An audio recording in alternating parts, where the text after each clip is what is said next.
Hello everyone. I hope that you're all doing well. This is me Sayyid Shujatullah. Welcome to Iqra IAS Current Affairs channel. Channel को subscribe करिए और hit the bell icon so that जब भी मैं video upload करूंगा आपको notification मिल जाएगा। आज का हमारा टॉपिक है पीएम गति शक्ति रिलेटेड। इसके ऊपर मेंस में क्वेश्चन बनने के मैक्सिमम चांसेस है।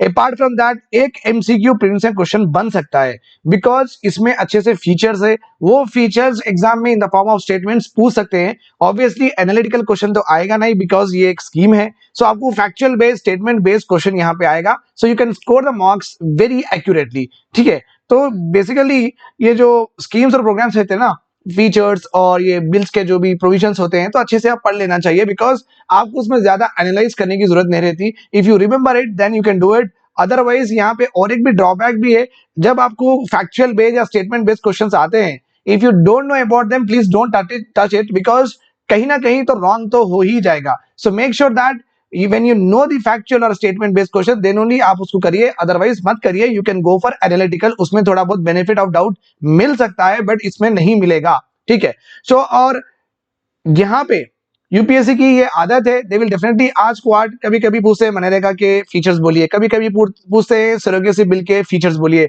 कभी कभी पूछते हैं कि what are the various vision and objectives of cyber security policy of 2013 से इस तरीके से फीचर्स बेस्ड क्वेश्चंस आते हैं यूपीएससी में। And on the lines of that you can directly get A question, और क्वेश्चन आपको इसी तरीके से पूछ सकते हैं कि PM Gati Shakti scheme how it is going to improve the logistic efficiency of India। देखिए हम यहाँ पे एक बात याद रखिए कि हम लॉजिस्टिक एफिशिएंसी बात कर रहे हैं। पीएम गति शक्ति स्कीम में we are not talking about कि रोड्स डालो, एक्सटेंशन ऑफ रोड्स डालना है या 2 लेन को 4 लेन बनाना है।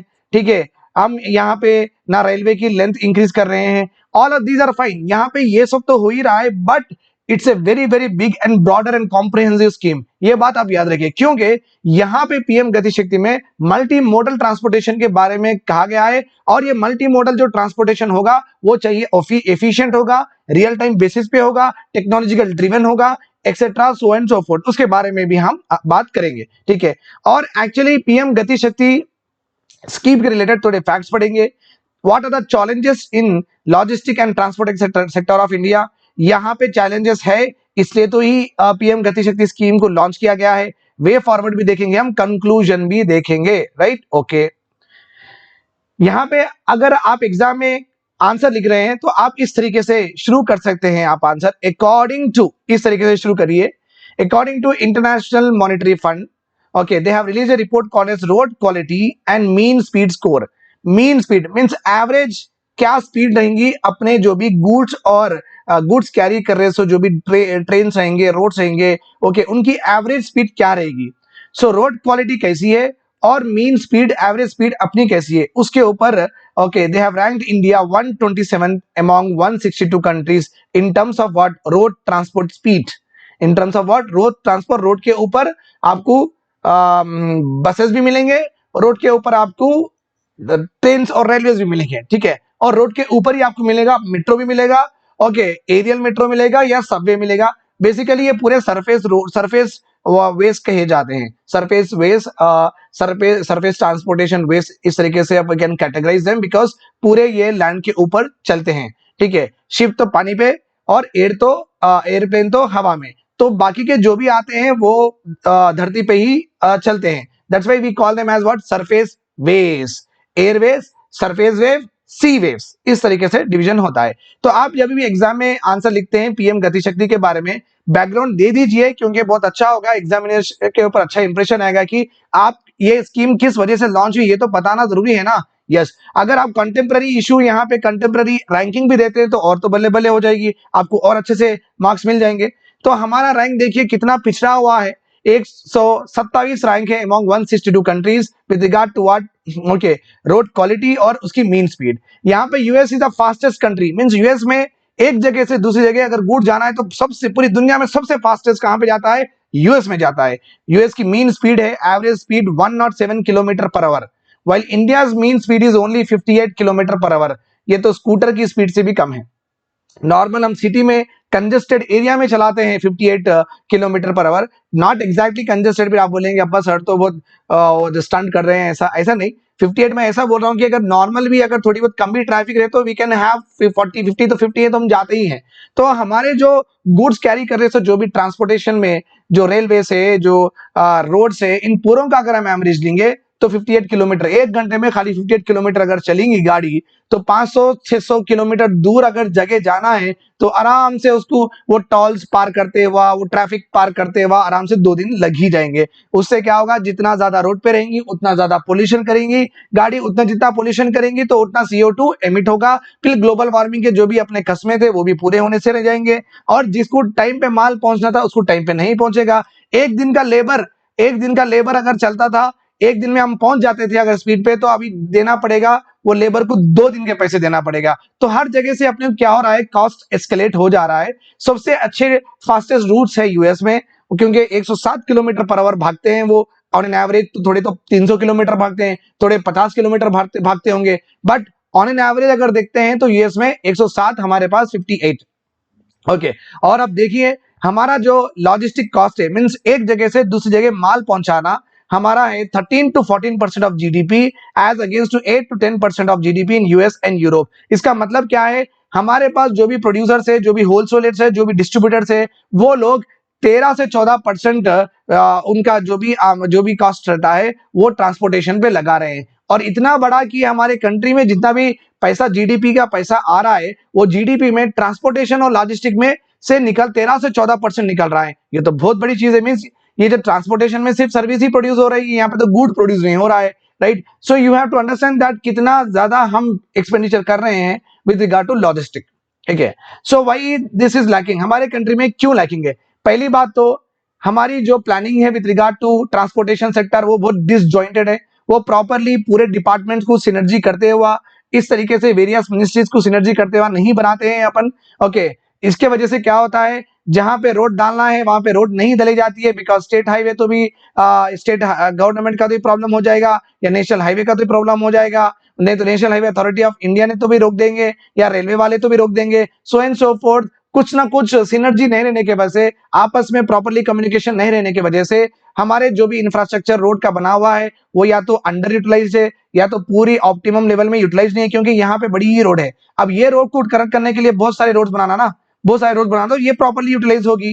खाली रोड बड़ी बना के छोड़ दिया, खाली इनको और ये तरफ के लोगों को एंट्री है, not other areas are connected, ये क्या हो गया, अंडर यूटिलाइजेशन हो गया। क्योंकि मेन रोड तो होती है, जो हाईवे तो होती है बहुत बड़ी होती है, तो यहाँ पे तो बहुत होना चाहिए ना, यहाँ पे तो बहुत होना चाहिए, बट यहाँ पे बहुत व्हीकल्स नहीं है। इसका मतलब है अंडर यूटिलाइज्ड है और आउटडेटेड हो चुके हैं। ओके और कंजेस्टेड भी हो चुके हैं बाय टाइम। ओके फाइनली जब वो कंप्लीट भी होते हैं पूरे, वो भर भी जाते हैं, कंजेस्टेड हो जाते हैं। तो प्रॉपर प्लानिंग नहीं है, synergy among the various ministry नहीं है, under utilise, outdated, congested infrastructure हो जा रहा है। ओके और हमारे कंट्री में मालूम ही नहीं है, अपने मिनिस्ट्रीज को, अपने प्लानर्स को पता ही नहीं है कि फ्लाइट का ट्रेंड क्या है, प्रेडिक्टिव फ्लाइट रेट कितने बजे तक कोई गाड़ी कैसा कब पहुंचती है एक जगह से दूसरी जगह पे, ये नहीं बता सक रहे हैं। सप्लाई कितनी है और कितना डिमांड है ट्रांसपोर्टेशन का, ये हमारे पास इसका डेटा नहीं है। ट्रक किस तरीके से यूटिलाइज हो रहा है, फुल यूटिलाइज हो रहा है या हाफ यूटिलाइज हो रहा है, इसका भी हमारे पास नहीं है। जो भी industrial corridors east west north south corridors create किए गए उसमें कंजेशन कैसा चल रहा है, वो डीकंजेस्टेड है या कंजेस्टेड है, उसके ऊपर भी डेटा नहीं है। डेटा नहीं रहने की वजह से प्लानिंग करना भी बहुत मुश्किल हो जा रहा है। ओके और अपना लॉजिस्टिक और ट्रांसपोर्टेशन सेक्टर बहुत ही डिसऑर्गेनाइज है, प्रॉपर उसकी गवर्नेंस नहीं हो रही है, वो खुले में ऐसी छोड़ दिए हैं, चला चला या नहीं चला नहीं चला। ओके डिसऑर्गेनाइज है, प्रॉपरली देखभाल नहीं हो रही है, और फ्रैगमेंटेड भी है। फ्रैगमेंट मींस कहीं जगह पे अच्छी है, कहीं जगह पे खराब है रोडवेज, कहीं जगह पे फ्राइट सप्लाई जल्दी पहुंच जाती है, कहीं जगह पे सप्लाई देर से पहुंच सकती है। इसका मतलब फ्रैगमेंटेड है जो भी ट्रांसपोर्टेशन इंफ्रास्ट्रक्चर है। ओके और स्पीड मल्टी इंटरमोडल और मल्टी मॉडल मिक्स, मतलब क्या है, squid means what, squid means खींचे चले जाना, मींस हमारे पास जो मल्टी मॉडल और इंटर मॉडल मींस अगर रोड नहीं तो रेल, रेल नहीं तो मेट्रो, मेट्रो नहीं तो सबवे, सबवे नहीं तो फिर ओशन, ओशन नहीं तो फिर एयरवे। सो ये अगर यहां से नहीं तो मैं यहां से जाऊंगा, यहां से नहीं तो मैं वहां से जाऊंगा। सो इस तरीके का हमारे पास प्रॉपरली मिक्स नहीं है कि कहीं जगह पे खाली रोड चलेगी तो रोड ही चलेगी, कहीं जगह पे ट्रेन है तो ट्रेन ही चलेगी। अगर यहाँ पे ट्रेन पे अगर मुझे आज माल भेजना है तो अगर आज पूरा वहां पे माल का पूरा फुल हो गया है तो मुझे दूसरा रूट नहीं मिल रहा है। ओके, क्योंकि मेरे पास अभी जो बस से अगर भेजूंगा तो वहां नहीं पहुंचेंगी, कि थोड़ी जगह पे मल्टी मॉडल है, थोड़ी जगह पे नहीं है। इस वजह से भी क्या हो रहा है, हमारा लॉजिस्टिक सेक्टर फेल हो रहा है। अगर मुझे किसी को शाम में पहुंचाना है, अगर मुझे रेल में जगह नहीं मिली तो मैं बस से पहुंचाऊंगा, तो बस से 500 किलोमीटर कवर करना या ट्रेन से 500 मीटर कवर करना, कहां पे ज्यादा पैसा लगेगा आप सोचिए। तो आप बोलेगे सर बस में तो ज्यादा पैसा लगेगा, लॉरी में तो ज्यादा पैसा लगेगा, अगर वो रेलवे में देते थे तो बहुत कम पैसे लगते थे, राइट। इसकी वजह से मेरा कॉस्ट भी एक्सकलेट होता है। ओके, मल्टीपल लोडिंग और अनलोडिंग भी नहीं है। owing to lack of last mile connectivity have resulted in lower share of what rail versus bus transport। Okay, last mile connectivity नहीं रहने की वजह से कभी ट्रेन वहां तक नहीं पहुंचती है, फिर ट्रेन से निकालो फिर बस में लेके जाओ, कभी बस वहां तक नहीं पहुंचती है, फिर बस से अनलोडिंग करो, फिर वहां से वहां लेके जाओ, फिर ये अनलोडिंग करना, फिर डाउनलोडिंग करना, फिर यहाँ पे इतना बड़ा माल को इंफ्रास्ट्रक्चर कहाँ पे, जिसे बड़े बड़े मशीन से फिर उतार के फिर रखें। तो इस तरीके का हमारे पास इंफ्रास्ट्रक्चर भी लैकिंग है। इस वजह से ही हमारा पूरा लॉजिस्टिक और ट्रांसपोर्टेशन सेक्टर उतना अच्छे से नहीं चल रहा है। एवरेज फ्लाइट ट्रांसपोर्ट 500 किलोमीटर अगर जाना है, अगर हम जाते हैं रेल से, ओके, तो ये रेल से गए तो इकोनॉमिकली भी अच्छा होगा और एनवायरमेंटली फ्रेंडली होगा। Why logistic infrastructure is important, बहुत जरूरी है my dear students. Reducing logistic cost is very very important, क्योंकि अपने को प्रोडक्ट्स चीप में मिलेंगे, क्योंकि लॉजिस्टिक कॉस्ट कम हो गया तो ऑब्वियसली वो बेनिफिट कंज्यूमर को मिल जाएगा। ठीक है, साइन कोनन मींस कैसा भी, साइन कोनन का मतलब है ये इनएविटेबल है कि हम हमारा लॉजिस्टिक इंफ्रास्ट्रक्चर डेफिनेटली अच्छा करना है, क्योंकि हमारी flight activity is expected to grow by 5-fold by 2050। India's logistic ecosystem plays a very very important role, okay, to achieve what आत्मनिर्भर भारत को अचीव करने के लिए जरूरी है कि हमारे पास क्विक ट्रांसपोर्टेशन और जल्द से जल्द पहुंचाने का ट्रांसपोर्टेशन, एफिशिएंट, इकोनॉमिकल और कॉस्ट कम लगने वाला ट्रांसपोर्टेशन बहुत जरूरी है, so that goods across India पहुंचे और सबको एक्सेस हो। ठीक है, सबको एक्सेस हो। ठीक है, चलो इतने प्रॉब्लम्स तो पढ़ लिए। अभी गवर्नमेंट क्या प्लान करी है? Okay, of the total 33% of national infrastructure pipeline, national infrastructure pipeline में माय डियर स्टूडेंट्स याद रखिए ये गवर्नमेंट ऑफ इंडिया का नया स्कीम है। Okay, I don't remember the year, अगर आपको याद है, अगर ये रिसेंटली हाल में होगा शायद 2021 में ही हो सकता। Okay, exact national infrastructure pipeline का जो भी ईयर है please right in the comment section, कि और भी लोग पढ़ लेंगे वो। ये नेशनल इंफ्रास्ट्रक्चर पाइपलाइन में क्या है, बेसिकली इंफ्रास्ट्रक्चर यहाँ पे इलेक्ट्रिसिटी वाटर सप्लाई का नहीं है, ये national infrastructure pipeline is mainly related to what, transportation, mainly related to transportation. तो ये नेशनल इंफ्रास्ट्रक्चर पाइपलाइन है, गवर्नमेंट ने रोड्स कनेक्टिविटी करने के लिए, रेलवे कनेक्टिविटी बढ़ाने के लिए, सी कनेक्टिविटी बढ़ाने के लिए, इनलैंड वाटरवे कनेक्टिविटी बनाने के लिए, मेट्रो कनेक्टिविटी बढ़ाने के लिए, एक्सप्रेसवेज कनेक्टिविटी बनाने के लिए। तो बेसिकली ये national infrastructure pipeline basically is used for what, to develop infrastructure, road infrastructure develop करने के लिए ही है। नेशनल मॉनेटाइजेशन प्लान अलग है, नेशनल मॉनेटाइजेशन प्लान वो गवर्नमेंट के पब्लिक सेक्टर इंटरप्राइजेस को बेच के पैसा उठाने का एक वो प्लान है। Nothing but this investment strategy of the government is reflected in the form of what, national monetisation plan. But ये नेशनल इंफ्रास्ट्रक्चर पाइपलाइन ये अलग है, वो अलग है। ठीक है, ये रोड्स ओके कनेक्टिविटी और ट्रांसपोर्टेशन बढ़ाने के लिए नेशनल इंफ्रास्ट्रक्चर पाइपलाइन लाया गया है। ओके, सो ये नेशनल इंफ्रास्ट्रक्चर पाइपलाइन में ऑलमोस्ट 11 लाख करोड़ रुपए दिए गए हैं, उसमें से 33% लॉजिस्टिक सेक्टर को दिया गया है। वो मींस गवर्नमेंट बहुत इंटरेस्टेड है कि चलो भाई इंडिया में मल्टी मॉडल और ट्रांसपोर्टेशन सेक्टर को इंप्रूव करेंगे with regard to what, goods and services. Okay, that's why it is very important, इतना बड़ा वास्ट इन्वेस्टमेंट प्लान जब अपने पास है, इतना जब पैसा हम लगा रहे हैं, then it is very important कि हम उसको हॉलिस्टिक वे में और इंटीग्रेटेड पूरे मिनिस्ट्री से बात करते हुए, पूरे ट्रांसपोर्टेशन सेक्टर्स को देखते हुए और सिंक्रोनाइज्ड वे में अगर काम करें तो हम मीट कर सकते हैं हमारे गोल्स को। इसलिए आफ्टर दिस इन्वेस्टमेंट, ये इन्वेस्टमेंट होने के बाद गवर्नमेंट ऑफ इंडिया ने लॉन्च किया है PM Gati Shakti master plan. Master plan is nothing but यहाँ पे जल्द से जल्द गुड्स कोने कोने तक पहुंच जाना इंडिया के, और एफिशिएंट वे में पहुंच जाना, क्विक वे में पहुंच जाना, जितना बल्क कैरी करते हैं उतना बल्क लेके जा सकना, और हर कॉस्ट इफेक्टिव वे में होना चाहिए, सस्ते दाम में होना चाहिए। That is only called as PM Gati Shakti master plan. Aim to tackle the challenges that we have just seen, it is a comprehensive. यहाँ पे सबसे अच्छी बात पीएम गति शक्ति स्कीम में क्या है, यहाँ पे जो डेटा है डेटा बेस क्रिएट किया जा रहा है। ओके, कितने प्रोजेक्ट्स ऑनगोइंग है, कितने प्रोजेक्ट्स फ्यूचर में आने वाले हैं। सो सेंट्रल गवर्नमेंट कितने प्रोजेक्ट्स कर रही है ट्रांसपोर्टेशन के, स्टेट गवर्नमेंट कितने प्रोजेक्ट्स कर रही है ट्रांसपोर्टेशन के। सो पूरों का डेटा एक जगह कलेक्ट करके कहां पे कम है, कहां पे ज्यादा है। सो टेक्नोलॉजी को यूज करते हुए, रियल टाइम बेसिस पे देखते हुए, प्रॉपरली प्लानिंग करते हुए, ठीक है, अच्छा स्टेट गवर्नमेंट यहाँ पे बना रही है तो ठीक है हम यहाँ पे बनाएंगे, तो इन दोनों को कनेक्ट करने के लिए स्टेट गवर्नमेंट से बात करना पड़ेगा। स्टेट गवर्नमेंट फिर एक मिनिस्ट्री को अपॉइंट करेगी। इस तरीके से अगर प्रॉपरली सिंक्रोनाइज और रियल टाइम और टेक्नोलॉजी बेस्ड अगर हम करते हैं कुछ, तो हमारा नेशनल इंफ्रास्ट्रक्चर पाइपलाइन सक्सेस हो जाएगा। इसलिए in this particular scheme geographical information system technology use कर रहे हैं। Planning, designing and execution can be done with a shared vision between the centre and state. Project delivery will become very efficient. Efficiency से अपन achieve भी करेंगे because हम collaboration, coordination कर सकते हैं, बिकॉज हमारे पास डेटा है और रियल टाइम बेसिस का डेटा है और हम आराम से बात कर सकते हैं। मेन थीम ऑफ गति शक्ति, I have already told you many times, multi model connectivity है। रेल से नहीं तो फिर ट्रेन से जाना, सॉरी रेल से नहीं तो फिर रोड से जाना, रोड से नहीं तो इंलैंड वाटरवे से जाना, यहां से नहीं तो सी से जाना। किसी तरीके से गुड़ रुकना नहीं है, गति गति से गुड़ घूमते जाना है इंडिया में। हर जगह गुड़ पहुंचते जाना है, यहाँ नहीं तो वो, वहां नहीं तो वहां, ठीक है। It aims to seamless, seamless का मतलब है बिना रुकावट के integration of systems and policies of the government and the state government and central government to efficiently carrying out. तो ये प्रोजेक्ट को अगर सक्सेस करना है तो सबसे मिल बांट के काम करना होगा। सो पीएम गति शक्ति में टेक्नोलॉजी का बहुत इंपॉर्टेंस है। ओके, यहाँ पे डेटा भी मिलेगा अपने को, कहाँ पे प्रोजेक्ट प्लान हुए हैं, किस तरीके से लिंक करेंगे, और डेटा एनालिसिस टूल्स भी रहेंगे, कहाँ पे डिमांड कितना है जाने का, कितने गाड़ियां जा रहे हैं, कहाँ पे ज्यादा करना है, कहाँ पे छोटी करना है, कहाँ पे 2 से 4 मल्टी मॉडल लगाना है। तो डेटा एनालाइज भी करेंगे based on what commutation rate, कितने लोग जा रहे हैं पर किलोमीटर एक पर्टिकुलर एरिया में से, एक पर्टिकुलर टॉल में से, उस हिसाब से हम काम भी करेंगे।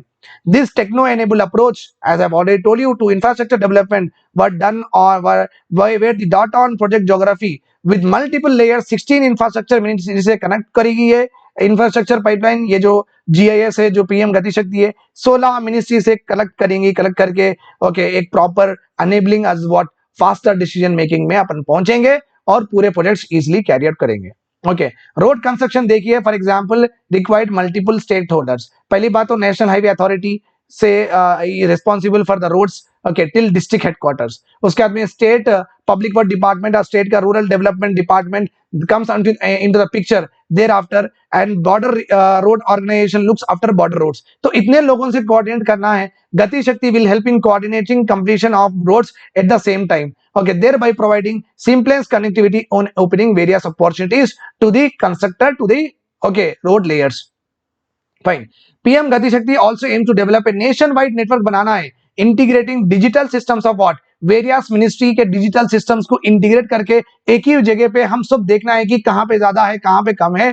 This platform will be known as future में unified logistic interface platform. Unified mean centre, state government और उनके ministries who are concern with the infrastructure development of the roads, वो पूरे वहां पे रहेंगे और जल्द से जल्द मिनिमम डॉक्यूमेंटेशन हो जाएगा और परमिशन मिल भी जाएगी, रियल टाइम से इंफॉर्मेशन भी दे देंगे, उससे फास्टर मूवमेंट ऑफ गुड्स भी हो जाएगा। One such use can also be finding the most appropriate mix of what fleet. Okay, अगर एक एरिया में कहां पे अप्रोप्रिएट मिक्स, अगर हिली एरिया है तो यहाँ पे रोड बहुत आसान होगी, अगर प्लेन एरिया है यहाँ पे रोड रेलवे इजी होगा। सो एक प्रॉपर हम अप्रोप्रिएट डिसीजन ले सकते हैं अगर सबका अगर अपने पास साथ हो, सब मिनिस्ट्री का अगर कोऑर्डिनेशन हो, सो दैट अपन properly most optimum route choose भी कर सकते हैं। ओके, अगर यहाँ से अगर मुझे यहाँ से यहाँ बरेली से जाना है, okay, I want to go to Berlin, यहाँ से जाना है, तो which is the best way, तो आप ले लेंगे एयर, ठीक है।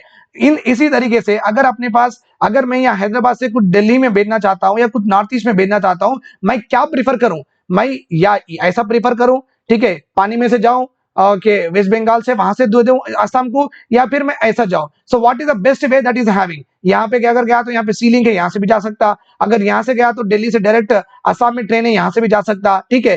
तो I can choose a optimum route, क्या बेस्ट रूट होगा मेरे प्रोडक्ट के लिए, मैं आज इजिली मालूम कर सकूंगा। जरदोजी सारी अगर यहाँ से ओके बरेली से लेके बर्लिन तक पहुंचाना है तो किस तरीके से बहुत शॉर्टेस्ट रूट में जाना है और मोस्ट एफिशिएंट रूट में जाना है, छोटा भी रहना टाइम पे। देखो ऑलवेज रिमेंबर, हर बार छोटा रूट बहुत सबसे छोटा route is not the efficient route, remember this point. Why? Because सबसे छोटा रूट ऐसा भी हो सकता है कि मुझे यहाँ से 1 किलोमीटर मेरे घर के दूर जाना है, मेरे लिटरली मेरे मैं जहाँ पे रहता हूँ वहां पे मैं राइट साइड अगर मैं 1 किलोमीटर जाना है या 2 किलोमीटर जाना है, इतनी बिकॉज हमारा घर सेंटर ऑफ द सिटी में है, तो फिर यहाँ से अगर राइट साइड में जाऊंगा तो मुझे 1-2 किलोमीटर कवर करने के लिए मिनिमम 20-25 मिनट होते हैं। ओके, उतनी ज्यादा ट्रैफिक रहती है। अगर मैं मेरे घर के लेफ्ट साइड जाऊंगा तो यहाँ पे मैं 2 मिनट में पहुंच जाता हूँ, 5 kilometre. So are you getting my point here?